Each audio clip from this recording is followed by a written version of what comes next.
14장 1절부터 12절까지 제가 읽겠습니다. 그때에 분봉왕 헤롯이 예수의 소문을 듣고 그 신하들에게 이르되 이는 세례 요한이라.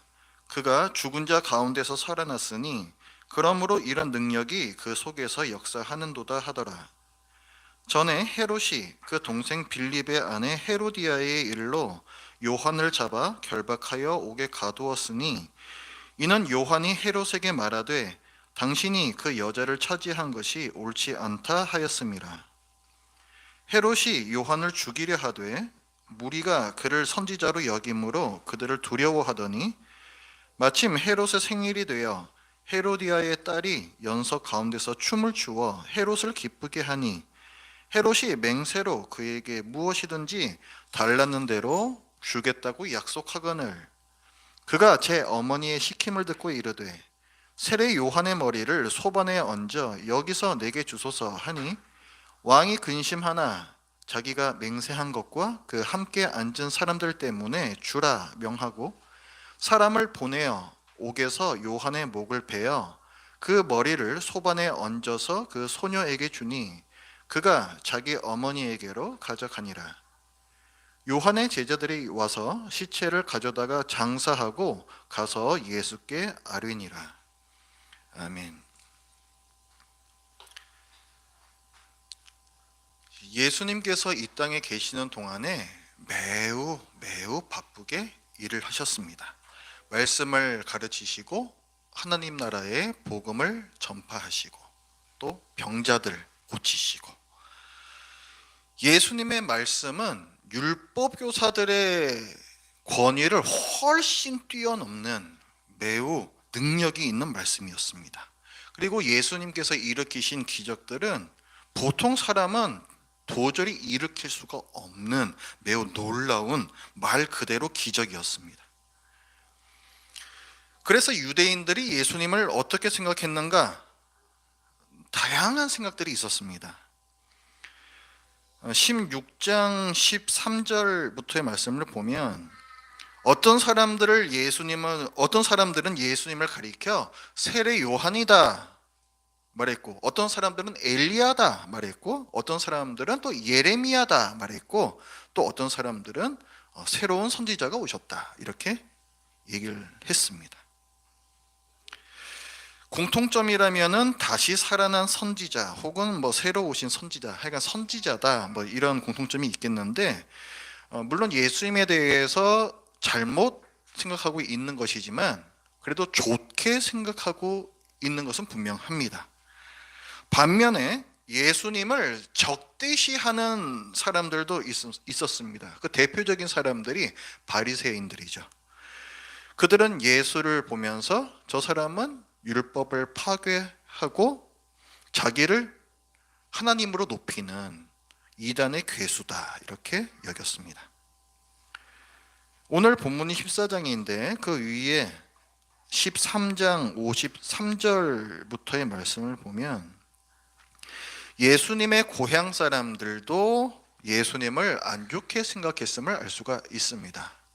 예수님께서 자기 고향 회당에서 말씀을 가르치셨는데 사람들이 그 가르침에 다 놀라면서도 저 사람은 우리가 그 어렸을 때부터 봐왔던 그 목수의 아들이 아니냐, 우리가 그 가족을 다 잘 알지 않느냐 하면서 예수님을 무시하고 경멸합니다.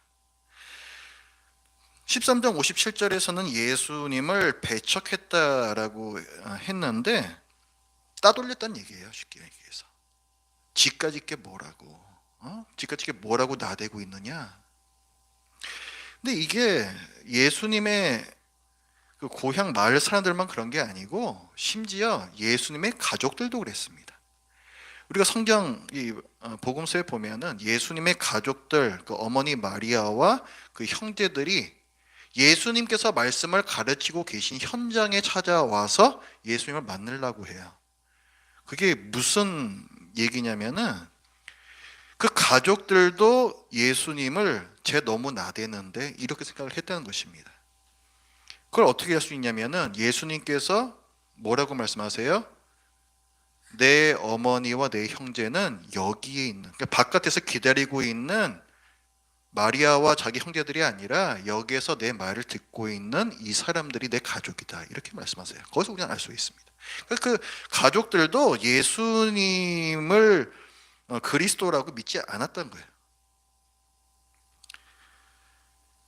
마태는 무엇을 말하고 있습니까? 예수님께서 많은 말씀을 가르치시고 표적을 행하셨지만 예수님이 누구신지 제대로 아는 사람은 별로 없었다는 거예요.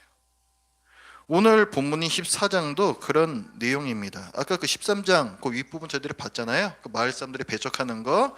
그 다음에 오늘 본문 이어서 14장 13절부터 보면은 이제 5천 명을 먹이시는 오병이어의 기적이 나오잖아요. 5개의 떡과 2마리 물고기로 남자 성인만 5천 명. 근데 이 이야기도 오병이어의 기적도 보면은 사람들이 다 예수님을 이상하게, 결론적으로는 이상하게 여겨요. 우리의 왕이 되어 주십시오. 그 의미는 제가 조금 이따 말씀드릴게요. 그런데 그 왕이라는 게 우리가 생각하는 그런 그리스도의 의미가 아닙니다.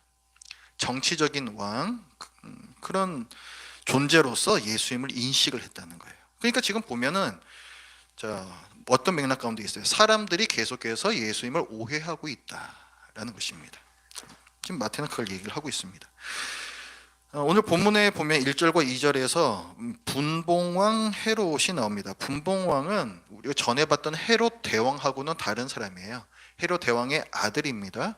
헤롯 대왕이 넓은 지역을 다스렸는데 헤롯 대왕이 죽고 나서 그 지역을 쪼갭니다. 그래서 이 헤롯의 아들도 다스리고 딴 사람도 다스리고 하는데, 이 분봉왕 헤롯은 그러니까 이 헤롯 대왕의 아들이에요. 근데 이 사람이 예수님에 대한 소문을 듣습니다. 그런데 이 사람은 이제 예수님에 대해서 뭐라고 생각을 하냐면 죽은 세례 요한이 다시 살아났다, 이렇게 생각을 합니다. 되게 이상한 생각이죠. 왜 이렇게 생각했을까? 이거는 헤롯 자기가 갖고 있었던 죄책감 때문에 그렇습니다. 헤롯이 처제 헤로디아와 불륜에 빠져서 결혼합니다. 처제와 불륜에 빠졌다. 이것은 율법에서 금한 간음죄이고 또 근친상간에도 해당하는 매우 큰 죄입니다. 그래서 세례 요한이 이 두 사람을 비판합니다. 헤롯과 헤로디아 입장에서는 굉장히 참 괘씸한 노릇이죠. 그래서 틈만 나면 어떻게 하면 저 세례 요한을 죽일까? 죽이고 싶은데 죽이질 못해요. 사람들이, 그 백성들이 다 이 세례 요한을 선지자로 알고 있기 때문에, 선한 선지자로 알고 있기 때문에, 한마디로 오늘날로 따지자면은 인플루엔서 이런 존재입니다. 그 사람을 죽이면은 폭동이 일어날 게 뻔하기 때문에 죽이지도 못하고 어찌할 바를 몰라서 일단 입만 막자 해서 감옥에다가 넣어놔요. 근데 그러다가 어떻게 해가지고 이 헤롯이 되게 경거망동을 하는 바람에 결국 이 세례 요한이 목이 잘려서 죽습니다. 그러니까 지금 헤롯에게는 사실은 그 죄책감이 있어요. 자기가 불륜을 저질렀다는 사실을 하고, 또 이것을 책망한 사실은 의인 세례 요한을 자기가 부당하게 죽였다라는 사실에서 또 죄책감이 있습니다. 근데 그러던 차이에 예수님에 대한 소문을 들었어요. 근데 이 예수님이 세례 요한과 너무 비슷한 겁니다. 세례 요한처럼 제자들을 데리고 다니고 선포하는 메시지도 회개하라, 천국이 가까웠느니라, 똑같은 메시지를 전파를 합니다. 그것을 보면서 헤롯은 생각을 하는 거죠. 하나님께서 억울하게 죽은 세례 요한을 다시 살리셨구나. 그래서 지금 그 하나님의 능력으로 이 사람이 지금 기적을 일으키고 있는 거구나 라고 생각을 했다는 거죠. 헤롯이 예수님을 세례 요한으로 여겼다는 사실에서 마태가 말하고자 하는 바는 뭡니까? 우리가 이 성경 본문에서 읽어야 하는 것은 무엇일까요? 항상 맥락에서 우리는 봐야 됩니다.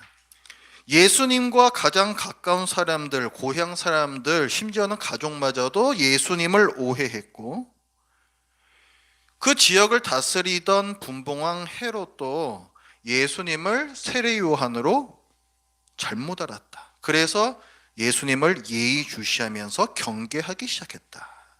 이것을 우리는 볼 수가 있습니다. 그러니까 마태는 지금 무엇을 얘기하고 있냐면 예수님에 대한 오해가 점점 더 커져가고 있었다를 기록하고 있는 거예요. 아까 그 오병이어의 기적에서도 제가 이제 말씀을 드렸죠. 그것도 오해가 거기서 발생을 했다. 오병이어 기적은 어떤 의미가 있는 거냐면은 과거 이스라엘 백성들의 역사에 매우 놀라운 기적이 있었습니다. 그건 뭐냐면 하나님께서 이스라엘 백성을 애굽에서 탈출시키시고 그다음에 광야를 40년 여행을 시키시는데 먹고 살아야 될 게 있잖아요. 그런데 하나님께서는 만나를 내려주십니다. 매일 만나를 내려주셔서 사람들을 먹이세요. 또 메추라기를 떨구셔서 고기를 먹이십니다. 그런데 지금 예수님께서 오병이어의 기적을 일으키신 사건의 의미는 뭐냐면 남자만 5천 명, 그러니까 여자와 아이들까지가 하면은 대충 한 2만 명 정도 아마 된다라고 봐야 될 겁니다. 그 수많은 사람들을 5마리의 떡과 2마리의 물고기로 먹이셨다는 거죠. 이거는 과거에 광야에서 남자 장정만 60만이었던 이스라엘 백성에게 떡과 고기를 먹였던 모세를 연상케 하는 기적입니다. 예수님께서 의도적으로 이 기적을 일으키시는 거예요. 왜 예수님께서 이 기적을 일으키셨습니까? 나는 모세보다 더 나은 선지자다. 모세보다 더 탁월한 선지자다. 이걸 말씀하는 거예요. 모세가 얘기했습니다. 모세가 얘기하기를 훗날에 나와 같은 선지자가 올 것이니 그에게 순종하라. 모세오경에서 그렇게 기록을 해놨어요. 모세가. 그래서 유대인들은 모세가 예언했던 선지자를 늘 기다립니다. 그는 메시아이기 때문에. 그래서 이 유대인들에게는 그 선지자라는 표현으로 통해요. 예수님께서는 뭘 말씀하시냐면은 그 선지자가 바로 나다를 밝혀주시는 거예요. 그 기적을 통해서. 그러니까 제가 그 예수님께서 일으키신 기적은 단순한 기적이 아니라 표적이라 그랬죠. 표적. 그렇죠. 표적이라고 표현한다 그랬죠. 표적은 사인이라 그랬습니다. 사인. 뭔가를 어떤 의미를 갖고 있는 사인이라고요. 모든 이 표적에는 예수님께서 바로 그 그리스도시다라는 의미를 가리키고 있어요. 그런데 예수님께서는 지금 어떤 분이시다?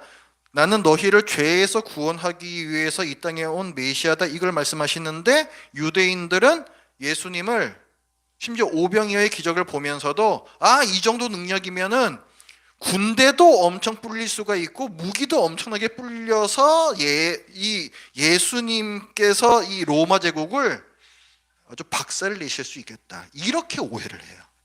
그래서 왕으로 세우려고 합니다. 그러니까 정치적인 왕, 군사적인 왕으로 예수님을 오해했다는 거죠. 기적을 보고 그랬다는 거예요. 그러니까 예수님께서 능력을 행하시면 행할수록 사람들은 예수님을 오해했습니다. 오죽 예수님께서 답답하셨으면은 기적의 의미를 다 설명을 해주셨겠습니까? 예수님께서 귀신 쫓은 다음에 뭐라고 말씀하세요? 내가 성령의 능력으로 귀신을 쫓아내는 것이면 하나님 나라가 이미 너희 가운데에 임하였느니라. 굉장히 중요한 말씀입니다. 이런 기적이 일어나는 이유가 뭐냐? 하나님 나라가 이미 여기 임했기 때문이다. 내가 하나님 나라를 이 땅에 가지고 온 메시아다. 이 말씀을 아주 단도직입적으로 하신 거예요. 그런데도 사람들은 예수님을 다시 살아난 세례 요한이다, 승천했던 엘리야가 다시 이 땅에 온 것이다, 종말이 임박했으니 회개하라 외쳤던 그 예레미야가 다시 온 것이다, 이런 식으로 오해를 했다는 거죠. 왜 이들이 이렇게 오해를 할까요? 예수님은 자기가 기대하는 메시아가 아니었기 때문입니다. 유대인들은 로마 제국에서 독립하기를 원해요. 그런데 이들이 로마 제국의 지배를 받고 있는 이유가 도대체 무엇입니까? 왜 이들이 그 잘 나가던 다윗 솔로몬 왕국 그 영광을 다 잃어버리고 왜 이방인들의 지배를 받고 있습니까? 이스라엘이 하나님을 제대로 섬기지 않고 불의를 계속 행하면서 범죄를 거듭했기 때문입니다. 하나님 백성으로서, 제사장 나라로서 하나님 백성은 이런 모습으로 살아가 하나님은 이렇게 좋은 분이시야, 이거를 그들의 삶에서 드러내야 할 존재들이 그렇게 살지 못하니까 오히려 하나님을 욕되게 하는 것이죠. 그래서 하나님께서 그들을 하나님 땅에서 쫓아내셔서 아수르, 바벨론의 포로로 끌려가게 하신 겁니다. 그것이 그렇게 포로로 끌려간 그 상황이 페르시아, 바사라고 기록되어 있는 페르시아, 그 다음에 헬라 제국 거쳐서 로마 제국 시대까지 이어져 내려온 거예요. 아직 포로기가 안 끝난 겁니다. 하나님의 징계가 안 끝난 거예요. 하나님께서는 이런 이 백성들의 비참한 현실의 뿌리 뭐예요? 죄 아닙니까? 죄.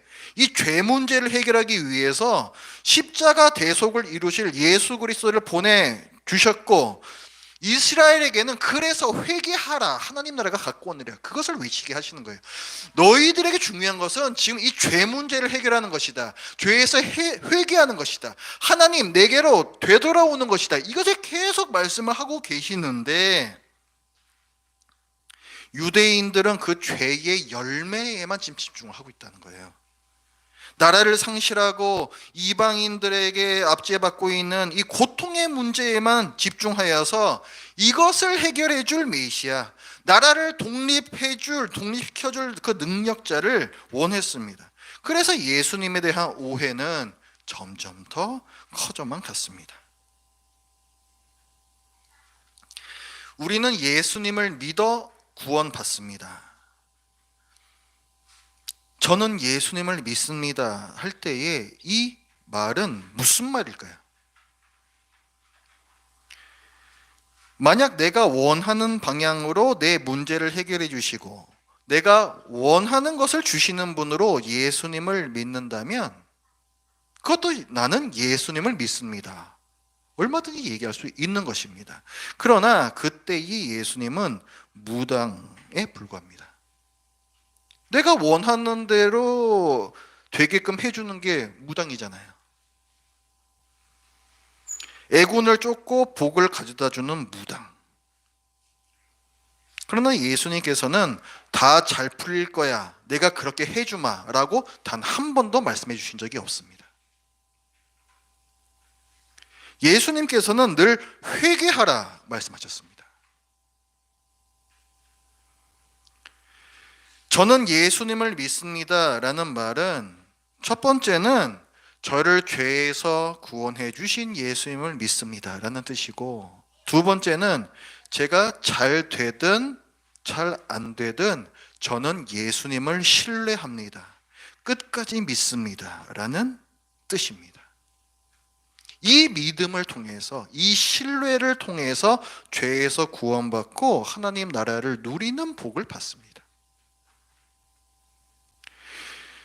우리가 인생에서 어려운 일을 만날 때 우리는 이 일을 해결해 달라고 예수님께 구해야 합니다. 주님께서는 친히 가르쳐 주신 기도에서 일용할 양식을 위해 기도하라 말씀하셨습니다. 우리가 일용할 양식을 구하는 것은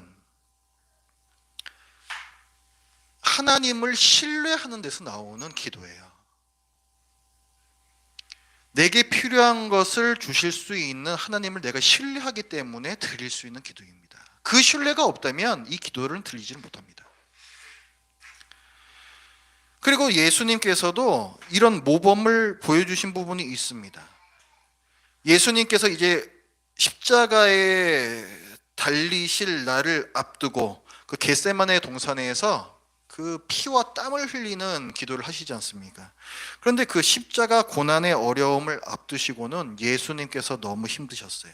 그래서 어떻게 기도하시냐면, 할 수만 있으면 이 잔이 지나가게 해달라라고 기도하십니다. 이것은 뭐냐면 예수님께서 이 고난을 해결해 주실 하나님을 기대를 했다는 거예요. 내가 감당할 수 없을 만큼의 그 큰 고통을 하나님께서 해결해 주시기를 원했다는 거죠. 그래서 실제로 그 기도를 하셨습니다. 우리도 이런 기도를 해야 합니다. 그런데 이런 기도에 대해서 하나님께서 내 바램대로 이루어 주실 때도 있지만 안 해주시는 경우도 굉장히 많습니다. 왜냐하면 하나님께서 바라시는 건 여러분이 어떤 상황에서도 하나님을 신뢰하고 의지하고 사랑하는 것이기 때문입니다. 세상에서 잘 된다고 예수님을 신뢰하는 믿음으로 이어지지 않습니다. 무당이 날 잘 되게 해준다 해서 내가 무당을 신뢰하지는 않아요. 인격적으로. 단지 나는 무당과 거래할 뿐이죠. 하나님 예수님은 우리가 거래할 수 있는 분이 아니십니다. 그래서 예수님의 겟세마네 동산에서의 기도는 어떻게 끝나요? 그러나 내 뜻대로 마옵시고 오직 아버지의 뜻대로 하옵소서, 이렇게 맺습니다. 오늘날에 하나님께서 일으키시는 기적이 없는 건 아니지만 아주 드뭅니다. 예수님께서는 왜 기적을 일으키셨다 그랬습니까? 예수님께서 하나님의 아들이시요 그리스도이심을 알려주기 위해서 기적을 행하셨습니다. 그래서 표적, 사인이라고 그랬죠. 그런데 오늘날에는 예수님이 누구신지 매우 정확하고 분명하게 알려주는 하나님의 계시, 이 신약 성경이 있기 때문에 예수님이 누구신지 알게 하는 표적 기적이 사실상 필요가 없습니다. 그래서 오늘날에는 기적이 매우 드물게 일어나는 거예요. 신약 성경이 기록되기 전에는 사도들도 기적을 행했습니다. 우리 사도행전이나 이런 데 보면 사도들도 막 기적 행하잖아요. 왜 그럴까요? 신약 성경이 기록되기 전이거든요. 오직 그들이 얘기하는 바를 통해서 예수님이 증거될 수 있을 뿐이었습니다. 그래서 그 말씀의 권위를 뒷받침해 주기 위해서 그런 표적이 일어났던 거예요. 그러나 이제 신약 성경이 기록이 되었습니다. 그래서 신약 성경이 기록된 이후에는 실제로 기적이 거의 일어나지 않습니다. 교회사에서 그래요.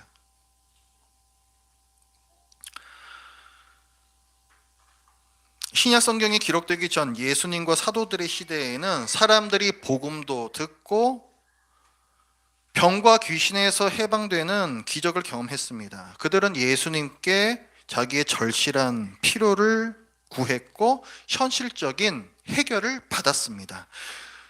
그런 그들이 우리는 때때로 부럽죠. 우리의 삶이 그만큼 힘들고 우리의 고통이 그만큼 크기 때문입니다.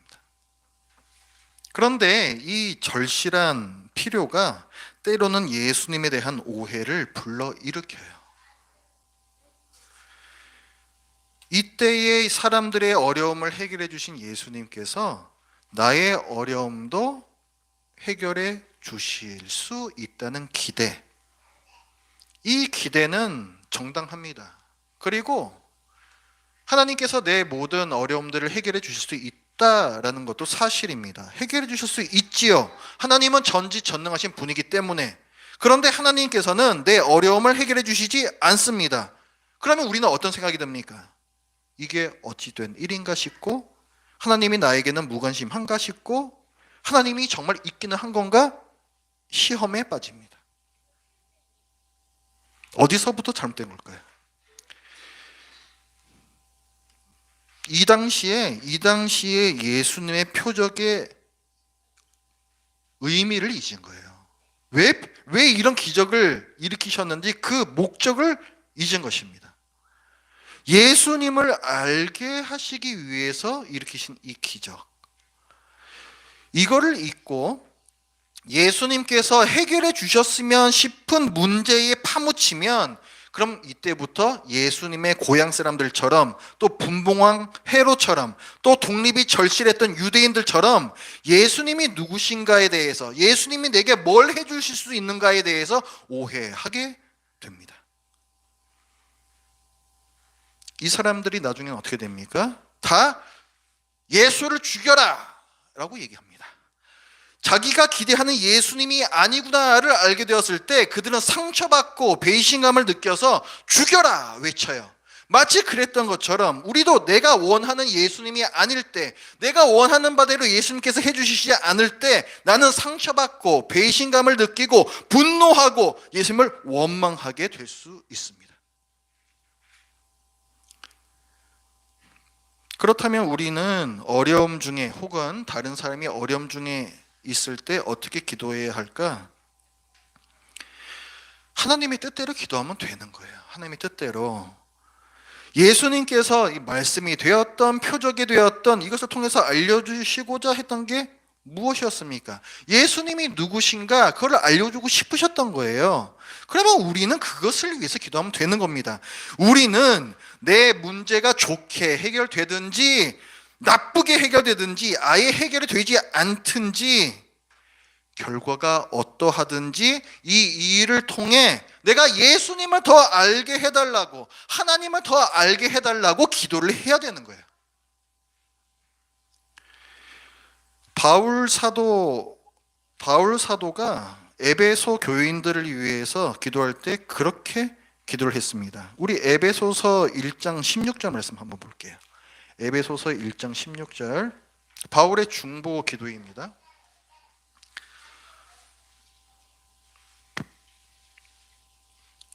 에베소서 1장 16절부터 19절까지 제가 읽겠습니다. 자, 내가 기도할 때에 바울이 기도합니다. 기억하며 너희로 말미암아 감사하기를 그치지 아니하고 우리 주 예수 그리스도의 하나님 영광의 아버지께서 지혜와 계시의 영을 너희에게 주사. 지혜와 계시의 영은 성령님입니다. 자, 성령님이 하시는 일은 뭐냐면 지혜를 주시는 것이고 계시하시는 거예요. 우리가 아는 것과 관계가 있는 것입니다. 그래서 그 성령께서 너희에게 주어져서 하나님을 알게 하시고를 위해서 기도를 해요. 그 다음 너희 마음의 눈을 밝히사 그의 부르심의 소망이 무엇이며 성도 안에서 그 기업의 영광의 풍성이 무엇이며 그의 힘의 위력으로 역사하심을 따라 믿는 우리에게 베푸신 능력의 지극히심이 어떠한 것을 너희로 알게 하시기를 구하노라. 자, 이 기도에서 다 어떻게 끝맺고 있어요? 너희가 알게 하시기를 원한다 라고 말씀하고 있습니다. 예수 그리스도를 알고 하나님을 아는 것, 이것이 궁극적인 목적이에요. 에베소서 3장 14절 말씀에서 한번 보십시오. 3장 14절부터 말씀. 이러므로 내가 하늘과 땅에 있는 각 족속에게 이름을 주신 아버지 앞에 무릎을 꿇고 비노니 매우 간절하게 빌고 있습니다. 그의 영광의 풍성함을 따라 그의 성령으로 말미암아, 성령님이 나오시죠. 지혜와 계시의 영이 나오셔서 너희 속 사람을 능력으로 강건하게 하시오며 믿음으로 말미암아 그리스도께서 너희 마음에 계시게 하시었고 너희가 사랑 가운데서 뿌리가 박히고 터가 굳어져서 그 다음에 능히 모든 성도와 함께 지식에 넘치는 그리스도의 사랑을 알고 그 너비와 길이와 높이와 깊이가 어떠함을 깨달아 하나님의 모든 충만하신 것으로 너희에게 충만하게 하시기를 구하노라. 깨닫기를 원한다. 알기를 원한다. 지식도 알아야 되고 하나님의 사랑도 알아야 되고 그러니까 하나님을 더 계속 알아야 된다는 거예요. 빌립보서에서도 얘기를 해요. 들으십시오. 1장 9절부터의 말씀을 보면 내가 기도하노라 너희 사랑을 지식과 모든 총명으로 점점 더 풍성하게 하사. 모르면 사랑도 잘 자라지 않아요. 지식과 모든 총명으로 너희 사랑을 점점 더 풍성하게 하사 너희로 지극히 선한 것을 분별하며, 우리 지적인 행위죠. 아는 것 관계에 있는. 또 그다음에 빌립보서 3장 8절에서는 또한 모든 것을 해로 여김은 내 주 그리스도 예수를 아는 지식이 가장 고상하기 때문이라. 그래서 나는 모든 것들, 다른 모든 것들은 다 배설물로 여긴다. 바울 스스로에 대해서도 그렇게 얘기했습니다. 그리스도를 아는 지식, 그리스도를 아는 것. 그건 예수님께서는 또 뭐라고 말씀하셨는가? 누가복음 11장에 보면은 기도에 대해서 가르치실 때 이렇게 말씀하셨습니다. 너희 중에 아버지 된 자로서 누가 아들이 생선을 달라 하는데 생선 대신에 뱀을 주며 그러니까 계란입니다. 계란을 달라 하는데 전갈을 주겠느냐? 너희가 악할지라도 좋은 것을 자식에게 줄 줄 알거든 하물며 너희 하늘 아버지께서 구하는 자에게 성령을 주시지 않겠느냐 하시니라. 어떤 말씀이에요? 너희도 아버지라면 자식에게 좋은 것을 줄 텐데 하물며 하늘 아버지 하나님께서 너희에게 좋은 것을 주지 않으시겠느냐, 이 말씀인데, 지금 생선과 계란을 구했는데 예수님께서는 하나님께서 성령을 주실 것이다 라고 말씀을 해요. 아니, 좋은 것을 주신다며요. 그럼 생선을 구했으면 생선을 주면 되는 것이고 계란을 구했으면 계란을 주면 되는 것이지 갑자기 왜 뜬금없이 성령님을 주신다고 말씀하시는가? 성령님 구하지도 않았거든요. 성령님께서 하시는 일, 아까 지혜와 계시의 영이라고 제가 말씀드렸습니다. 그리고 예수님께서 또 친히 말씀하시기를 요한복음 16장 13절부터의 말씀에 그러나 진리의 성령이 오시면 그가 너희를 모든 진리 가운데로 인도하시리니 그가 내 영광, 예수님의 영광을 나타내리니 내 것을 가지고 너희에게 알리시겠음이라. 성령님께서 하시는 일이 뭐라는 거예요? 예수님이 누구신지 알려주는 일을 하신다는 거예요. 생선, 계란 대신에 성령님을 주신다라는 이 기도응답, 그럼 뭘 의미를 하는 겁니까? 우리가 어려움에 빠지면 당장 필요한 것을 구하곤 해요, 우리가. 그렇죠? 그런데 아버지 하나님께서는 진리의 성령을 통해 예수님을 더 알게 하시는 응답을 주신다는 거예요. 우리 주님을 더 알게 되는 것, 우리 하나님을 더 알게 되는 것, 이것이 하나님께서 주시는 더 좋은 복이고 가장 좋은 복이고 참된 복입니다. 그래서 요한복음 17장 3절에서 예수님께서 말씀하세요. 영생은 곧 유일하신 참 하나님과 그가 보내신 예수 그리스도를 아는 것이니이다. 예수님을 제대로 알지 못하면 믿음이 아무짝에도 쓸모가 없는 것입니다. 전혀 딴판인 분으로 이해를 하고 그런 존재를 믿고 있는데 그게 어떻게 예수님이 되겠습니까? 무당이라고요. 그건 무당. 우리가 필요한 것을 주님께 구해야 합니다. 그러나 그것을 구할 때에 우리가 잊지 말고 함께 구해야 할 것은 예수님께서 말씀하셨던 바로 그것. 그러나 내 뜻대로 마옵시고 아버지의 뜻대로 하옵소서. 이 일을 통해서 내가 그리고 다른 사람들이 하나님을 더 알게 해달라고 기도해야 되는 거예요. 결과에 상관없이 하나님과 예수님을 더 알게 해달라고 기도해야 하는 것입니다. 이것이 없다면 내가 아무리 형통한들, 내가 아무리 부자가 된들, 내가 아무리 좋은 학교에 간들, 내가 아무리 좋은 직장에 들어간들, 내가 아무리 건강이 좋든 하나님하고는 관계없는 일이에요. 그거는 하나님께서 주신 복이 아닙니다. 잘 되든지 못 되든지 어쨌거나 하나님을, 이런 하나님을 내가 더 알게 되었습니다라고 고백하는, 그게 중요한 거예요. 욥기에서도 그것이 중요한 주제입니다. 고통의 원인을 몰라요. 끝까지 몰라요. 욥기에서도 해결이 안 됩니다. 그러나 욥은 하나님을 신뢰해요.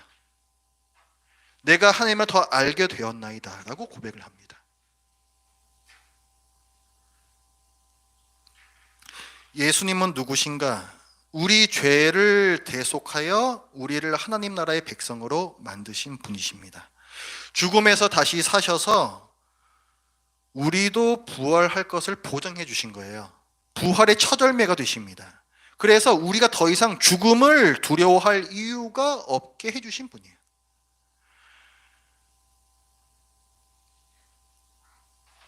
예수님이 누구신지 제대로 알아야 됩니다. 옛날에 예수님 계실 때에는 표적을 통해서 예수님이 누구신지 더 잘 알 수 있게 되었다면 오늘날에는 이 성경을 통해서 그리고 내 뜻대로 풀리지 않는 모든 일들을 통해서도 우리는 예수님을 더 잘 알 수가 있습니다.